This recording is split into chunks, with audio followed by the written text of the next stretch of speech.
guys. I'm freezing. It's very cold here and it's spitting snow.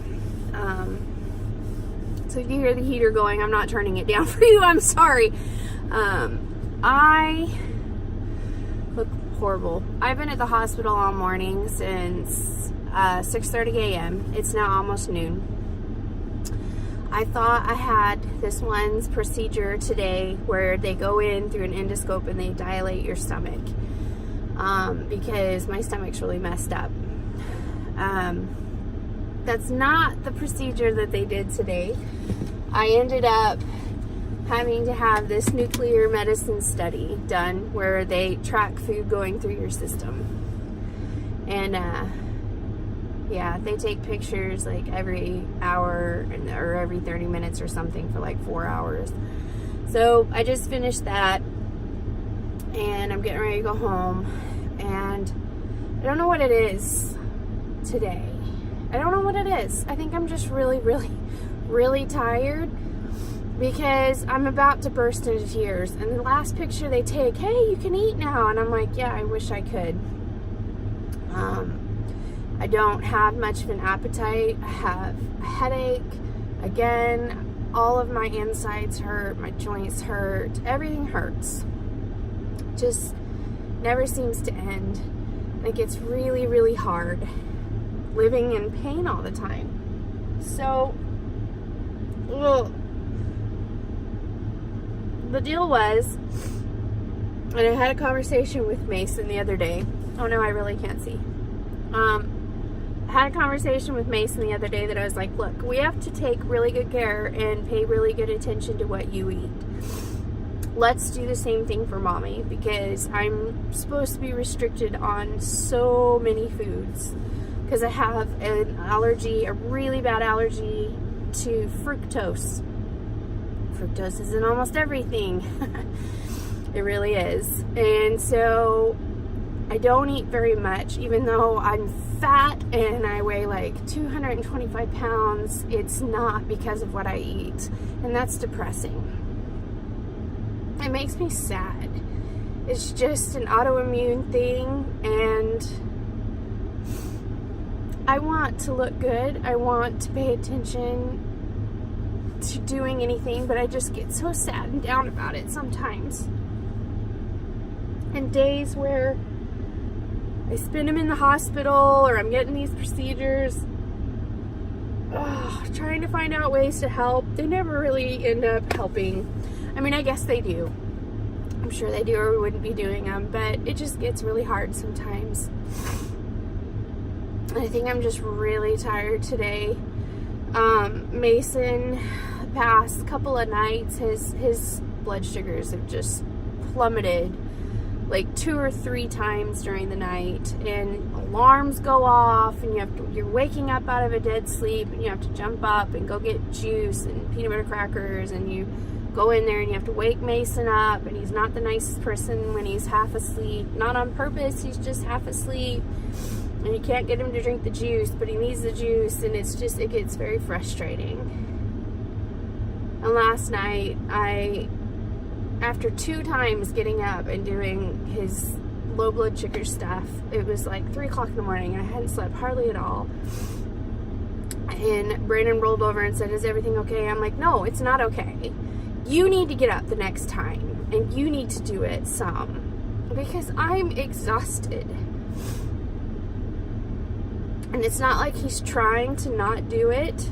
It's just that he's not waking up and doing it. I mean, that's all there is to it. And I need help. This is just exhausting and hard. And the Dexcom has been so life-changing and wonderful that we know he's going low in the middle of the night and how to fix it and when to fix it and all that. But it just seems to be never ending. So, yeah, today during the day his numbers are fairly okay. I've been testing him all, checking him on our app on our phones most of the day while I've been sitting in the hospital, and his numbers look good, which is very positive. In the meantime, I'm worried about Hunter and Arabella, and I had 2 major meetings at schools yesterday, one about Hunter, and they're called ARC meetings, ARC meetings, and one about Ammon. Hunter's went really well. It was long, but we had some positive things in the meetings, and some positive things are changing for him at the school. But with Ammon, I walk into a room and there's, let's see, 1, 2, 3, 4, 5, 6, 7, 8, 9. There's like 8 or 9 people sitting around the tables and me, and we're trying to figure out why Ammon is having so many behavior problems, why he's acting so bad at school, why he's completely refusing to do his work, and how we can get him to do his work, and how he is trying to hurt his teacher physically and emotionally, and she's the sweetest person on the planet. And how, yeah, Ammon's so smart, but school has to be his priority. And nobody was angry at me or Brandon. It's just like we're all frustrated, including me and Brandon, that this kid, it's all exhausting. You know, I have no other choice. This is our life, so I have to keep doing all of this. I'm sorry. I have to keep stepping up and doing my best every damn day. But you know what? I'm exhausted. I'm tired. I'm mentally drained. I'm hungry but not hungry. Everything hurts. And some days, I just don't want to do it.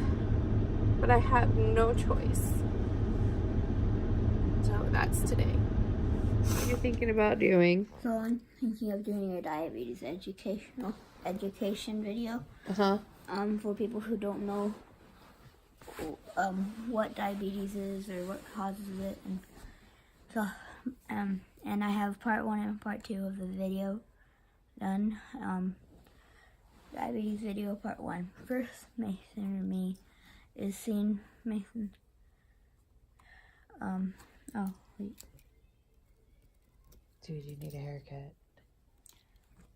Talks about video and a little bit more, and then part 2, then it goes to the animated, computer animated, and then I'll have a stop motion animated self too. Yeah. But animated Mason introduces himself as I'm him, but animated. Yeah. And then they'll go introduce the stop motion guy. Yeah. Hey Bella, welcome home. Okay. And that's what I have so far. Okay. Do you think maybe one part of the video at the end should be about what other people can do to help? Because of maybe even like what you went through today where you dropped low and you were really shaky.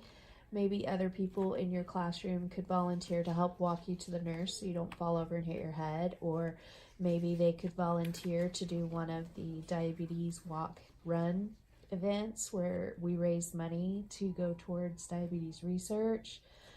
Or they can befriend someone with diabetes and let that person just kind of vent and talk when they're having a hard time. So there's ways that people can help. Yeah, and it'll go through different things. And then they're both of them are the animated and stop motion animated people. They'll argue throughout the video about stuff they're doing. Yeah. Yeah. So make it funny. Yeah. That's good. Because they're 2 different animated people, and yeah, I think this is a great idea. High five. Keep working today. So what did you and Miss Wendy talk about? Miss Wendy. Chocolate face. Miss Wendy just asked me a few questions, and I forgot. So she just let me play with the slime, and then Daddy did the rest. And so you were talking about your behavior therapy stuff. You were talking about your anxiety and your autism and whether or not you need to go have another evaluation. Yeah. And you played with the slime. Your favorite. High five.